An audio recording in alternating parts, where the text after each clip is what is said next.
Pisces बुर्ज हूत से ताल्लुक रखने वाले ख़वातीन व हज़रात, मेरा असेंडेंट ताले वक्त पैदाइश भी पाइसेस है।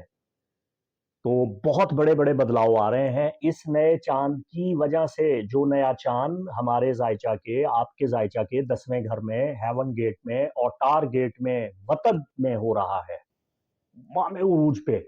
कौस हमारे जायचे का 10वां घर है।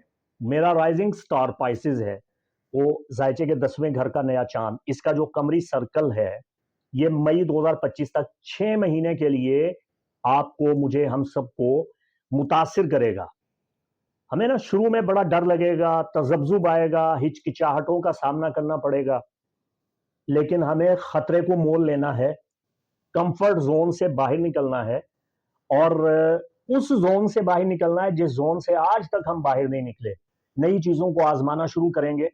इसके अलावा हमें 2 चीजें कामयाबी से हमकिनार करेंगी: कॉन्फिडेंस, एतमाद, खुद एतमादी और बहादुरी।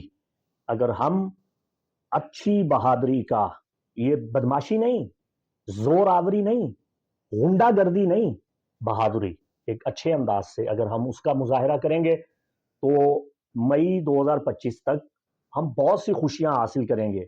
हम अपनी जिंदगी में एक बड़ी जबरदस्त मुस्बत तब्दीली देखेंगे।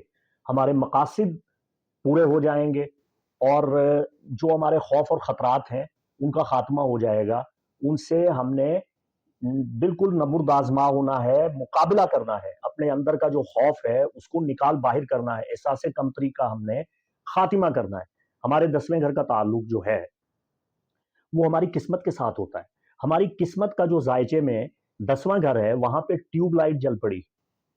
अब हमने इस किस्मत से फैजियाब होना है। क्या ही अच्छा हो अगर हमारे पैदाइशी जायचा में मून एक्साल्ट हो, अच्छी हालत में हो, शर्फ याफ्ता हो, या साद नजर बना रहा हो हमारे जायचे के साथ, तो फिर तो हमारी किस्मत में बहुत अच्छा बदलाव आ रहा है। लेकिन अगर खुदा न खास्ता आपके पैदाइशी जायचों में जिस वक्त आप पैदा हुए मून जो था वो डाउनफॉल था, हालत हबूत में था, मून इन स्कॉर्पियो था, तो फिर मुश्किलात आ रही हैं। तो आपको अपने पैदाइशी जायचा की रोशनी में वो रेमिडीज करना होंगी। अकॉर्डिंग टू मून उसकी नहुस्तों का खात्मा करना होगा। अगर इसके मनफी असरात आए तो आपकी जायदाद, विरासत, प्रॉपर्टी खतरे में पड़ जाएगी, आपकी जमा पूंजी आपके हाथ से निकल जाएगी, माली मसाइल का आपको सामना करना पड़ सकता है, आप कोई फैसला नहीं कर पाएंगे, आप डबल माइंडेड हो जाएंगे, किसी ऐसी मुश्किल में फंस जाएंगे जिस पे आप कोई हतमी फैसला कर ही नहीं पाएंगे। और गैर मुस्तकिल मिजाजी और वहम और वसवसा ये आपको अपने नरगे में ले लेंगे, दबोच लेंगे। आपको इन चीजों से बचना है, ठीक है? अल्लाह आपका हामी व नासिर।